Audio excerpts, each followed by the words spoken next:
Durant tot el mes de juliol coneixerem a les candidates elegides per representar a cada sector faller en l'elecció de les Corts d'Honor i Falleres Majors de València per a l'any 2011. El divendres 2 de juliol, 3 sectors escolliren a les seues representants. Del sector Rusafabé foren elegides les xiquetes Natàlia García, de la Falla Cádiz Los Centelles, i Cristina Mas, de la Comissió Cuba Literato Azorín. I les senyoretes Verónica Hernández, de la Falla Cádiz Los Centelles, i Carolina López, de la Comissió Cádiz Cura Femenina Puerto Rico. Del sector 4 carreres, el jurat elegit per la Junta Central Fallera va escollir per part infantil a María Estela Arlandis, de la Falla Obispo Jaime Pérez Luis Oriac, Amparo Zaragoza, de la Comissió La Plata General Urrutia, i Belén Rodríguez, de la Falla Carrera Malilla Isla Cabrera. Respecte a les candidates majors van ser nomenades Laura Caballero, de la Comissió Carrera Malilla Ingeniero Joaquín Benlloc, Sandra Polop, de la Falla Carrera San Luis Dr. Guasman, i Amparo Bressó, de la Comissió Olta Juan Ramón Jiménez. Passem al sector Pla del Reial Benimaclet, on van ser escollides les xiquetes Ana López, de la Falla Exposició Miser Mascó, Carolina Giner, de la Comissió Menéndez Pelayo Avinguda de Catalunya, i Carmen Hortelano, de la Falla Polo i Peirolón Ciutat de Mula.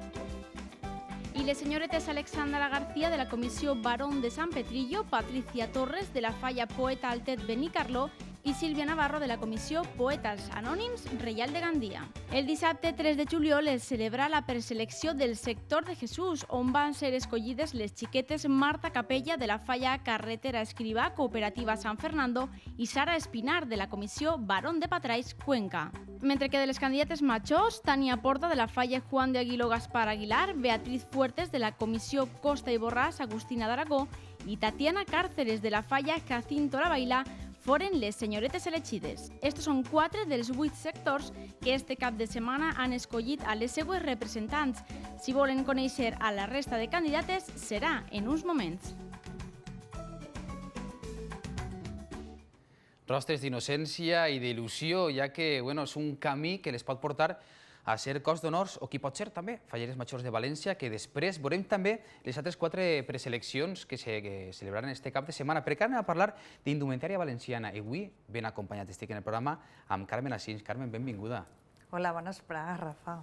Estàvem parlant, justament veig les notícies setmanals que la indumentària valenciana, nosaltres veiem les fotos però no se donen compte moltes vegades de la llavor que porta confeccionar tot un tratge de valenciana, no? Pues sí, la veritat és que és un gran esforç el que se fa perquè puguen lluir tot aquest tratge que és molt laboriós de fer.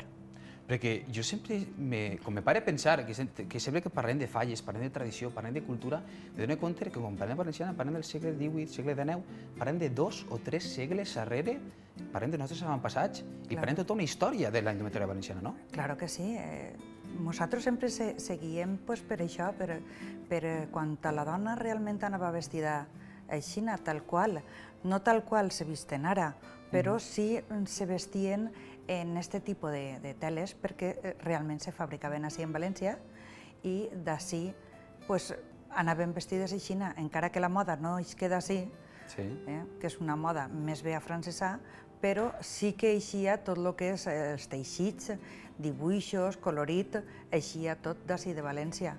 Així se teixia, se tintava i, clar, s'exportava a tota Europa. Sempre s'ha dit que Espanya ha absorbit sempre també la cultura francesa, mos ensenyen molt d'ells, no? N'hi ha molta connexió no sols en la cort francesa, sinó també, per exemple, en la de Suècia. Sí, també? També.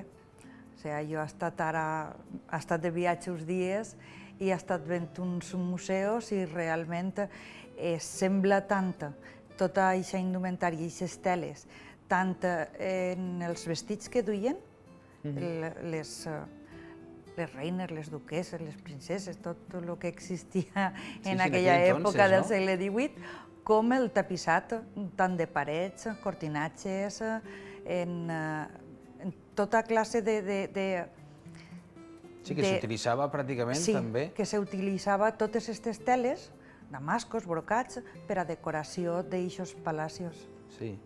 Una recuperació històrica que donarem És diferents impressionant. pinzellades durant tota aquesta temporada, perquè sé que anem a treballar i van a fer moltes cosetes junts, perquè jo me recordo, fa 2 setmanes estiguérem en la indumentària Les Barraques, en aquesta nova presentació, de la qual, nova presentació de teixits i dissenys, es portes així al plató. Conta'm què es portes avui. Bueno, hem portat una xicoteta mostra, vale? Perquè sí, són dibuixos que hem estudiat, hem recuperat, diguem, un poquet guiant-se als dibuixos antics del segle XVIII i segle XIX, i s'han fet unes mostres primer. Això, des de luego, és molt laboriós. O sigui, no és dir, veig este dibuix, el faig i ja està. Du molta feina. Perquè d'on es troba? Per exemple, tenim la combinació de morats, que ens portes 2, més uno que portes així, i tenim este blanc. D'on es trau en si els dibuixos que ara mateix estem veient? Bueno, els dibuixos, sobretot, ens ajuden molt els fabricants, que són els que se preocupen de després de picar, de triar tots aquests dibuixos per poder-los fabricar.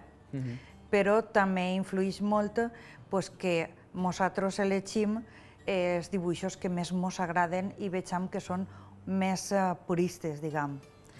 En este blanc, per exemple, que tenim així davant, està recuperat d'un tros que trobàrem d'un espolí de més de 300 anys.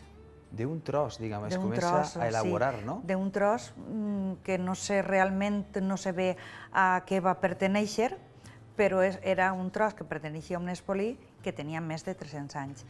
I mos va agradar molt i aquest dibuix és el que més ens agrada a nosaltres. Es diu Hugo.